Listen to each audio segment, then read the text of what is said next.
नमस्कार प्रतिष्ठाता माने एही स्वतंत्र एक्सप्लेनर को स्वागत। नुआ व्यवसाय आरंभ करुथिबा बेले बैंकिंग व्यवस्थाटा केमिति गोटे बड़ पहाड़ भली लागे ना। देखंतु आजी मु जणे मेंटर बा मार्गदर्शक हिसाब रे सेही पहाड़ को भांगी सरल करिबी। बिना कोनोसी बंधकरे निज व्यवसाय पाई किपरि पुंजी जोगाड़ करा जाई परिबो आजी आमे ताहारी उपरे कथा हेबा। तेबे आसंतु आरंभ करिबा। प्रारंभिक पर्याय रे सबुठारु बड़ प्रश्न हेउछि पुंजी आसीबो केउठु। जाणी आश्चर्य हेबे भारतरे एमएसएमई क्षेत्र मध्यरे ऋणर आवश्यकता आउ जोगाण भितरे प्राय 20 रु 25 लक्ष कोटी टंकार एक विराट फांक रहिछि। ताहेले बिना कोनोसी संपत्ति बंधक रखी नुआ व्यवसायी माने पैसा पाइबे केमिति? आजि आमे ठीक एही रहस्य उपरु पर्दा उठाइबा। आजिर आलोचना पाई आमर रूपरेखा खूब स्पष्ट। प्रथमे बिना बंधकर रहस्य उन्मोचन करिबा, तापरे जणे सफल प्रतिष्ठातांको कहानी सुनिबा, एहापरे सठिक ऋण बाछिबा, प्रक्रियार पदक्षेप आउ शेषरे सबु बाधाविघ्नकु किपरि पार करिबा ताहा देखिबा। विश्वास करंतु एही प्रक्रियाटी आमे भाबुथिबा ठारु बहुत सरल। ठीक अछि। विभाग 1 बिना बंधकर रहस्य। आसंतु सरकारी ग्यारंटी व्यवस्थारे व्यवसाय पाई थिबा सेही मुख्य आर्थिक अस्त्र विषୟରେ जानिबा। एही जादुकरी योजनार नाम हेउछि सीजीटीएमएसी।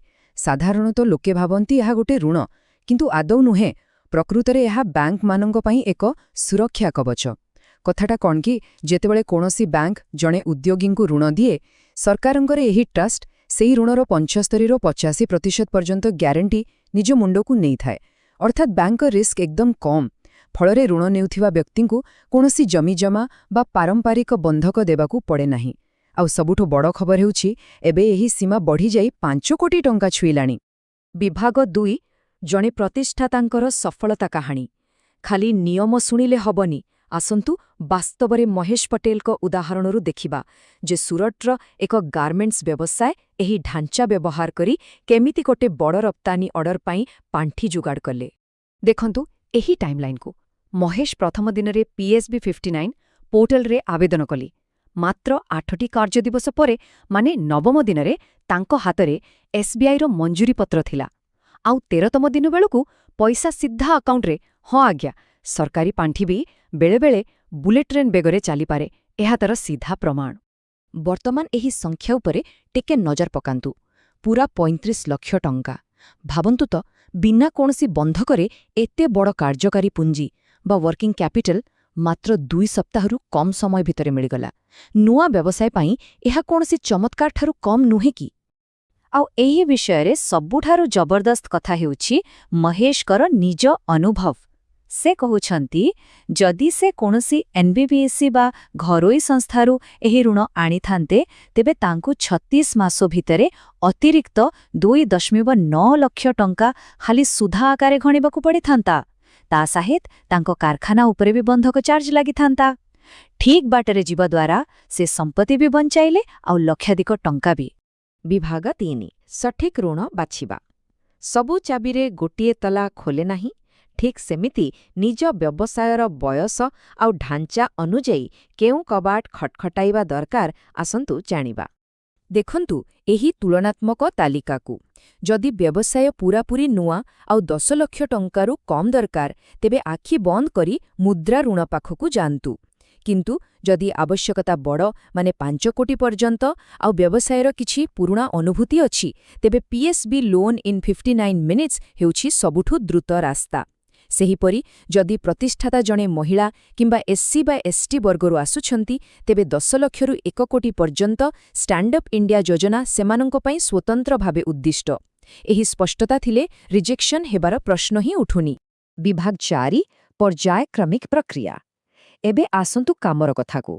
पंजीकरण ठारू ऋण हातकू आसीबा पर्यंत कौन सबु करिबाकू हेबो ताहार एक स्पष्ट एक्शन प्लान प्रस्तुत करिबा। सरकारी ऑफिस कथा सुनिले अनेके डरी जांती, किंतु एही 5टी मात्र मौलिक पदक्षेपकू देखंतु। प्रथमे उद्यम पंजीकरण, तापरे सबु जरूरी नथिपत्र एकाठी करिबा, तृतीयरे ऑनलाइन आवेदन, चतुर्थरे बैंक तारा प्रोसेसिंग करिबो एवं शेषरे सीधा अकाउंट को पैसा आसिबो। देखिले तो गोटे बड़ जटिलताकू केमिति सरल पहाड़चरे बांटी दियागला। ଆଚ୍ଛା, ସେହି ଦ୍ୱିତୀୟ ପଦକ୍ଷେପର ନଥିପତ୍ର ବା ଡକ୍ୟୁମେଣ୍ଟ କଥା ଯେମିତି କହୁଥିଲି, ଉଦ୍ୟମ ସାର୍ଟିଫିକେଟ୍, ଜିଏସ୍ଟି ରିଟର୍ଣ୍ଣ, ପ୍ୟାନ୍ ଏବଂ କେୱାଇସି, 2 ବର୍ଷର ଆଇଟିଆର୍ ଏବଂ 6 ମାସର କରେଣ୍ଟ ଆକାଉଣ୍ଟ ଷ୍ଟେଟମେଣ୍ଟ। ଜଣେ ମେଣ୍ଟର ଭାବରେ ମୋର ଗୋଟେ ଛୋଟ ଚେତାବନୀ ଅଛି। ଜାଣିଛନ୍ତି, ଅଧିକାଂଶ ଆବେଦନ ଖରାପ କ୍ରେଡିଟ୍ ପାଇଁ ନୁହେଁ, ବରଂ ଏହି ସାମାନ୍ୟ କାଗଜପତ୍ରର ଅଭାବ କାରଣରୁ ନୀରବରେ ଖାରଜ ହୋଇଯାଏ। ତେଣୁ ନିଜର ସବୁ ଅସ୍ତ୍ରଶସ୍ତ୍ର ଆଗୁଆ ପ୍ରସ୍ତୁତ ରଖିବା ନିହାତି ଦରକାର। ବିଭାଗ 5 ବାଧାବିଘ୍ନ ଅତିକ୍ରମ କରିବା। ସବୁକିଛି ଠିକ୍ ଥିଲେ ବି ବେଳେବେଳେ ବ୍ୟାଙ୍କବାଲା ହଇରାଣ କରନ୍ତି କିମ୍ବା ବେଆଇନ ଭାବେ ବନ୍ଧକ ମାଗନ୍ତି। ସେମିତି ସ୍ଥିତିରେ କ'ଣ କରିବେ, ତାର ବି ସମାଧାନ ଅଛି। ପ୍ରତିଷ୍ଠାତାମାନେ ପ୍ରାୟତଃ ଏହି କେତୋଟି ସାଧାରଣ ଫାଁସରେ ପଡ଼ିଯାନ୍ତି।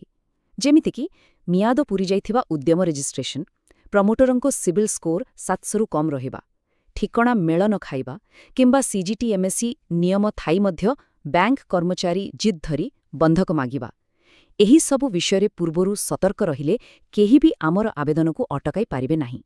ଆଉ ଯଦି ଆବେଦନ କେଉଁଠି ଅଟକିଲା, ତେବେ ଆମ ପାଖରେ ଅଛି ଏହି 5 ସ୍ତରୀୟ ଏସ୍କାଲେସନ୍ ଲ୍ୟାଡର, ଯାହାକି ଗୋଟେ ଗୁପ୍ତ ବ୍ରହ୍ମାସ୍ତ୍ର ଭଳି କାମ କରେ। ପ୍ରଥମେ ବ୍ରାଞ୍ଚ ଅଫିସର, ତାପରେ ସିଧା ଏମ୍ଏସ୍ଏମ୍ଇ ନୋଡାଲ ଅଫିସର। ସେଠି ବି କାମ ନହେଲେ ମନ୍ତ୍ରଣାଳୟର ଚାମ୍ପିୟନ୍ସ ପୋର୍ଟାଲ ବା ସିପି ଗ୍ରାମ୍ସରେ ଅଭିଯୋଗ କରିହେବ। ଆଉ ଯଦି ସବୁ ବାଟ ବନ୍ଦ ହୋଇଯାଏ, ଶେଷ ଅସ୍ତ୍ର ହେଉଛି ଆର୍ଟିଆଇ। ବ୍ୟାଙ୍କର ବାବୁମାନଙ୍କୁ ଟେବୁଲ ଉପରେ କାମ ଶୀଘ୍ର ସାରିବାକୁ ଏହା ବାଧ୍ୟ କରିଦେବ। କିନ୍ତୁ ଟିକେ ରୁହନ୍ତୁ, ଏଠି ଗୋଟେ ଗୁରୁତ୍ୱପୂର୍ଣ୍ଣ କଥା ମନେ ରଖିବେ। ଆର୍ଟିଆଇ ବା ସୂଚନା ଅଧିକାର ଆଇନ କେବଳ ପିଏସ୍ୟୁ ବା ସରକାରୀ ବ୍ୟାଙ୍କଗୁଡ଼ିକ କ୍ଷେତ୍ରରେ କାମ କରିବ। ଯଦି ଘରୋଇ ବ୍ୟାଙ୍କ ବା ଏନ୍ବିଏଫ୍ସି ହୋଇଥାଏ, ସେମାନେ ଏହି ଆଇନ ପରିସରକୁ ଆସନ୍ତି ନାହିଁ। ସେଠାରେ ଆମକୁ ବ୍ୟାଙ୍କର ନିଜସ୍ୱ ଆଭ୍ୟନ୍ତରୀଣ ଅମ୍ବୁଡ୍ସମ୍ୟାନଙ୍କ ପାଖରେ ଅଭିଯୋଗ ଦାଖଲ କରିବାକୁ ପଡ଼ିବ। ଏହି ଆଇନଗତ ପାର୍ଥକ୍ୟଟା ଜାଣିବା ନିହାତି ଦରକାର। ବନ୍ଧକର ଭୟ ଏବେ ସମ୍ପୂର୍ଣ୍ଣ ରୂପେ ଶେଷ। ସରକାରୀ ଗ୍ୟାରେଣ୍ଟି ଯୋଜନା ନୂଆ ଉଦ୍ୟୋଗୀମାନଙ୍କୁ ଆଗକୁ ବଢ଼ିବା ପାଇଁ ଏକ ଦୃଢ଼ ପ୍ଲାଟଫର୍ମ ଦେଉଛି। ଥରେ ଭାବି ଦେଖନ୍ତୁ ତ, ଯେତେବେଳେ କ୍ୟାପିଟାଲ ବା ପୁଞ୍ଜିର ଏହି ବିରାଟ ପ୍ରତିବନ୍ଧକ ହଟିଯିବ, ସେତେବେଳେ ଭାରତର ଆଗାମୀ ପିଢ଼ିର ପ୍ରତିଷ୍ଠାତାମାନେ କି ଅଦ୍ଭୁତ ଆଉ ନୂଆ ସମ୍ଭାବନାମାନ ସୃଷ୍ଟି ନ କରିପାରିବେ। ଆଶା କରୁଛି ଆଜିର ଏହି ଏକ୍ସପ୍ଲେନର ନୂଆ ବ୍ୟବସାୟୀଙ୍କ ପାଇଁ ବହୁତ ଲାଭଦାୟକ ହୋଇଥିବ। ଶିଖିବା ଜାରି ରଖନ୍ତୁ ଆଉ ନିଜ ବ୍ୟବସାୟର ସ୍ୱପ୍ନକୁ ସାକାର କରନ୍ତୁ।